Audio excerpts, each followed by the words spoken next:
Hello viewers, welcome back to my channel. ఈరోజు వీడియోలో మనం మాఘ పౌర్ణమి వస్తుంది కదా. మాఘ పౌర్ణమి రోజు ఏ విధంగా లక్ష్మీ అమ్మవారికి ఆరాధిస్తే మనకి సకల ఐశ్వర్యాలు సిద్ధిస్తాయి, అమ్మవారికి ఏ విధంగా అభిషేకం చేయాలి, ఈరోజు పూజా విధానం అంతా కూడా వివరంగా అయితే చెప్తాను. వీడియో అయితే స్కిప్ చేయకుండా ఎండింగ్ వరకు చూడండి. మరిన్ని ఇంట్రెస్టింగ్ వీడియోల కోసం మన ఛానల్ని సబ్స్క్రైబ్ చేసుకోవడం అస్సలు మర్చిపోవద్దు. ఇక మాఘమాసం స్నానాలకి ప్రసిద్ధి అని అందరికీ తెలిసిన విషయమే. నిజానికి ఒక్కొక్క మాసానికి ఒక్కొక్క విశిష్టత ఉంది. కార్తీక మాసంలో దీపానికి ఎంత ప్రత్యేకత ఉంటుందో అదేవిధంగా మాఘమాసంలో స్నానానికి అంత విలువ ఉంటుంది. మాఘమాసంలో ఆ దైవశక్తులు నదిలో, సముద్రంలో అన్నిటిలో కూడా నిక్షిప్తమై ఉంటాయి. అందువల్ల స్నానం చేసిన వాళ్ళకి సకల ఐశ్వర్యాలు సిద్ధిస్తాయి అని మన పురాణాలు చెప్తున్నాయి. నిజానికి మకర సంక్రమణ జరిగిన మొదలు కుంభ సంక్రమణ జరిగే వరకు మధ్య ఉండే మధ్యకాలమే మాఘమాసం. ఈ మాఘమాసంలో పవిత్ర స్నానాలు పుష్య శుక్ల పూర్ణిమతో మొదలై మాఘ శుక్ల పూర్ణిమతో ముగుస్తాయి. అందువల్ల ఈ సమయంలో ఎవరైతే నది, సముద్ర స్నానాలు చేస్తారో వాళ్ళకి అఖండ ఐశ్వర్యం ప్రాప్తి కలుగుతుంది అని విశ్వసిస్తారు.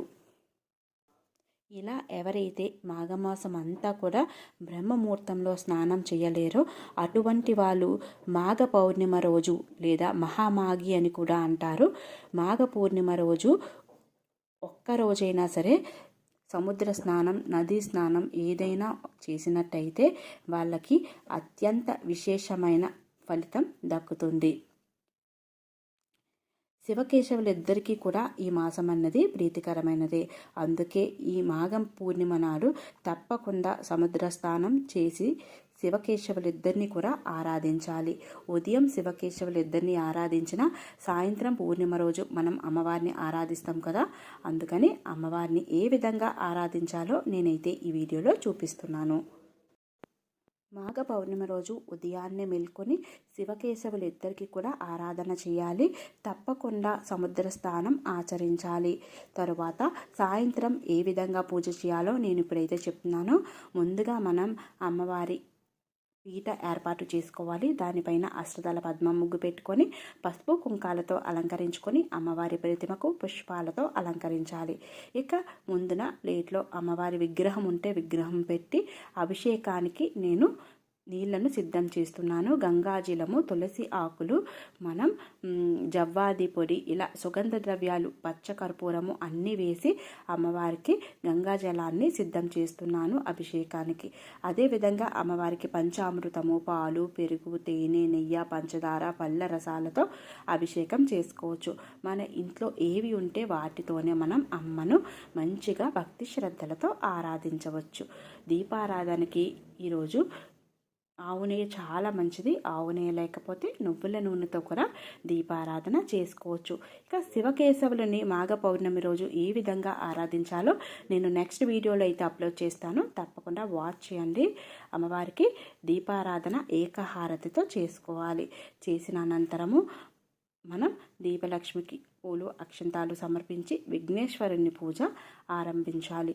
విఘ్నేశ్వరునికి పంచోపచార పూజ చేసుకోవాలి. ఎటువంటి పూజకైనా సరే విఘ్నాలు కలగకూడదు. మనం నిత్యం కూడా దీపారాధన చేసుకోవాలి అంటే తప్పకుండా విఘ్నేశ్వరుని ఆరాధించాలి. విఘ్నేశ్వరునికి గంధము, పుష్పము, ధూప, దీప నైవేద్యాలు సమర్పించాలి. అనంతరం మనం అమ్మవారికి పూజను ఆరంభించాలి. అమ్మవారు లక్ష్మీ కటాక్షం కొరకు మనం పౌర్ణిమ రోజు అమ్మవారిని ఆరాధిస్తాము. మరియు చంద్ర ఆరాధన కూడా ఈరోజు చేస్తారు. ఉదయం శివకేశవులిద్దరిని కూడా ఆరాధిస్తారనమాట. అమ్మవారికి పసుపు కుంకాలు సమర్పించి తర్వాత అనంతరం మనం నవధాన్యాలు మీ ఇంట్లో ఉన్నట్టయితే లేదా తెచ్చిపెట్టుకోండి. నవధాన్యాలు అమ్మవారికి దీపం పెట్టినట్టయితే నవధాన్యాల్లో మన ఇంటికి చాలా మంచిదన్నమాట. అఖండ ఐశ్వర్యం సిద్ధిస్తుంది అని అంటారు. నవదినుసుల్లో మనం ఒక ప్లేట్ తీసుకొని మంచిగా నవదినుసులు వేసుకొని దానిలో మట్టి ప్రమిదలో ఆవు నెయ్యిని వేసి మనం 2 ఒత్తులు ఏకవత్తు కింద వేసి దీపారాధన చేసుకోవాలి. ఈ విధంగా అమ్మవారి ముందు, లక్ష్మీ అమ్మవారి ముందు వెలిగిస్తే అఖండ ఐశ్వర్యం సిద్ధిస్తుంది అని అంటారు. ఏకహారతితో దీపాన్ని వెలిగించుకొని ఇప్పుడు మనం దీపానికి పూలు అక్షింతాలు సమర్పించాలి. ఈ నవదినుసుల్ని పూజ అనంతరము మనం మొక్కలు వేసుకోవచ్చు అన్నమాట. తీసేసి ఆ ప్రమిదను నీట్గా శుభ్రం చేసి మళ్ళీ వాడుకోవచ్చు. నవదినుసులను మాత్రం ఒక చిన్న డబ్బాలో నీళ్లు వేసి మట్టి వేసి దానిలో ఇవి జల్లితే మంచిగా మొక్కలు వస్తాయి. ఆ మొక్కల్ని ఆవుకి తినిపించాలి. తర్వాత మనం లక్ష్మీ అమ్మవారి ప్రతిమను పెట్టుకొని ఒక ప్లేట్లోని అభిషేకం ఆచరించాలి. అమ్మవారి అష్టోత్తర శతనామావళి లేదా ఓం శ్రీమాత్రే నమః, ఓం శ్రీ లక్ష్మీదేవతాయ నమః అని ఏదో ఒక మంత్రాన్ని చదువుకుంటూ అమ్మవారికి మంచిగా అభిషేకాన్ని ఆచరించాలి. ముందుగా మంచినీళ్ళతో, తర్వాత పసుపు, కుంకుమ, గంధం సమర్పించి అమ్మకు మనం తయారు చేసుకున్న గంగాజలంతో, తర్వాత పాలతో ఇలా అభిషేకాన్ని ఆచరించాలి. ఈ నీళ్లను ఎవ్వరూ తొక్కని ప్రదేశంలో మనం వేసుకోవచ్చు. ఈ నీళ్లను మొక్కల కుండీల్లో కానీ మొక్కల మందుతో కానీ వేసుకుంటే ఏమీ ఉండదు. మంచిగా ఇందులో ఏమీ కలపలేదు కదా, ఏ ప్రాబ్లం ఉండదు. లేదా ఇవి ఉర్లీలో పెట్టి కూడా మనం పుష్పాలతో అలంకరిస్తే మంచి సువాసన భరితంగా ఇల్లు ఉంటుంది. నెక్స్ట్ మళ్ళీ ప్లేట్ పెట్టుకొని అమ్మవారికి ఇప్పుడు నేను పాలాభిషేకం చేస్తున్నాను. ఈ విధంగా అమ్మవారికి పాలాభిషేకం అష్టోత్తర శతనామావళి చదువుకుంటూ కానీ లేదా ఆడియో ఫామ్లో పెట్టుకొని కానీ అమ్మను మనస్ఫూర్తిగా తలుచుకుంటూ మనం అభిషేకాన్ని చేసుకోవాలి.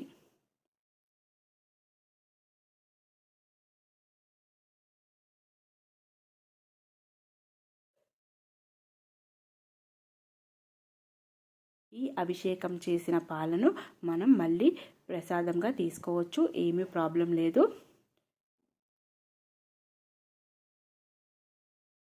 లాస్ట్లో కొంచెం గంగాజలం వేసి మనం అమ్మవారిని తీసుకొని పక్కన పెట్టి మళ్ళీ ఈ ప్లేట్ని మంచిగా ఇవి తీసుకొని పక్కన పెట్టుకొని మనం మళ్ళీ ప్లేట్ని అలంకరించుకోవాలి.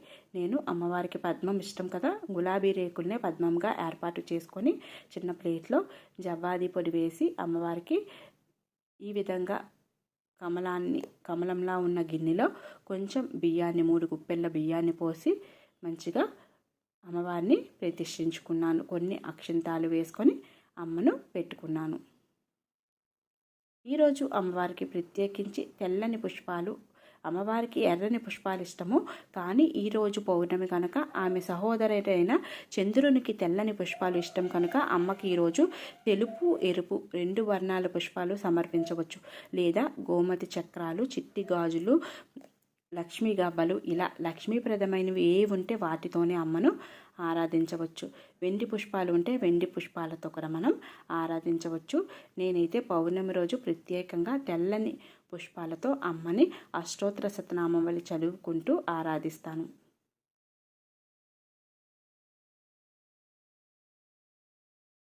ఇలా మనం రాత్రి చేసుకుంటే పొద్దునకి ఈ మొగ్గలన్నీ కూడా విచ్చుకుంటాయి. చాలా బాగా అందంగా కనిపిస్తారు అమ్మవారు.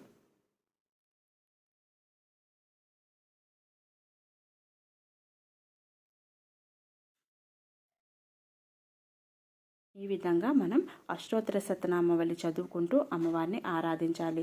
ఈరోజు తప్పకుండా ఇంట్లో ధూపాన్ని వేయాలి, ఇల్లంతా ధూపం వేయాలి.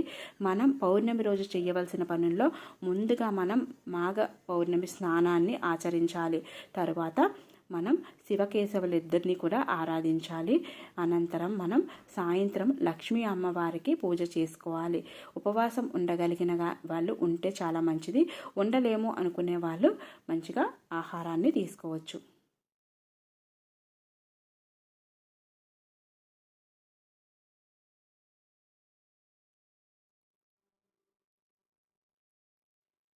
పౌర్ణమి తర్వాత రోజు ఈ పుష్పాలు ఇవన్నీ కూడా తీసేసి మనం ఎలా పూజ చేసుకుంటామో నిత్య పూజ అదే విధంగా చేసుకోవచ్చు. ఇవన్నీ కూడా మంచిగా కవర్లో వేసుకొని నేనైతే వీక్లీ వన్స్ పంపిస్తూ ఉంటానన్నమాట. ఇక్కడ చెరువు ఉంది, అలా ఎక్కడైనా సరే మనం ఎవరు తొక్కని ప్రదేశంలో కానీ నీటిలో కానీ కలిపేసుకోవాలి. ఆ నవధాన్యాలన్నీ కూడా మొక్క వేసి ఆవుకు తినిపిస్తే చాలా మంచిది. అమ్మవారికి ధూపాన్ని సమర్పించాలి. అదేవిధంగా ఈరోజు మనం కొంచెం పాలను బయట పీట వేసి కొంచెం ఆగ్యం అంటే మనం చంద్రునికి ఆగ్యం సమర్పించాలి. కొంచెం చెంబుడు నీళ్ళు, కొంచెం పసుపు, కుంకుమ, అక్షంతాలు, పుష్పము వేసి ఆగ్యం సమర్పించి అప్పుడు మనం ఒక పీట వేసి చంద్రునికి ఒక గిన్నెతో పాలు పెట్టి నివేదించి ఆ పాలను మనం నైవేద్యంగా తీసుకోవడం వల్ల చంద్రకిరణాలు పడిన పాలను ఇంట్లో అనారోగ్య సమస్యలు ఉంటే అవన్నీ కూడా తొలగిపోతాయి. చాలా మహిమ ఉంటుంది పౌర్ణమికి. అందుకని ఈ రెమెడీ కూడా చేయండి. అమ్మవారికి ఈరోజు పాలతో చేసిన పదార్థాలు, పాలను అదేవిధంగా దానిమ్మ గింజలను నివేదిస్తే చాలా మంచిది. లేదా పచ్చి పాలల్లో కొంచెం బెల్లం వేసి అమ్మకు నివేదించవచ్చు. చూశారు కదా ఫ్రెండ్స్, పౌర్ణమి రోజు ఈ విధంగా అమ్మవారికి ఆరాధించాలి. మనం మంగళహారతి కూడా ఇవ్వాలి. అమ్మవారికి పంచహారతి ఇస్తే చాలా మంచిది. లేదా నేనైతే నార్మల్ హారతి, మంగళహారతి ఇస్తున్నాను అనమాట. ఇలా ఈ విధంగా అమ్మవారికి హారతి ఇచ్చి ఇంట్లో అందరూ కూడా హారతి తీసుకొని మనస్ఫూర్తిగా అమ్మవారికి నమస్కరించాలి. పౌర్ణమి రోజు పూజ మనకి అష్టైశ్వర్యాలను సిద్ధింపచేస్తుంది. ఐశ్వర్యం అంటే అన్నీ వస్తాయి, ఆరోగ్యం కూడా వస్తుంది. తప్పకుండా మీరు ఈ పూజనైతే చేసుకోండి. ఈ వీడియో ఎలా అనిపించిందో కామెంట్ సెక్షన్లో కామెంట్ చేయండి. ఈ వీడియో నచ్చినట్టయితే మీ ఫ్రెండ్స్ అండ్ రిలేటివ్స్కి షేర్ చేయడం అస్సలు మర్చిపోవద్దు. మరిన్ని ఇంట్రెస్టింగ్ వీడియోల కోసం మన ఛానల్ని సబ్స్క్రైబ్ చేసుకోండి. Thanks for watching this video.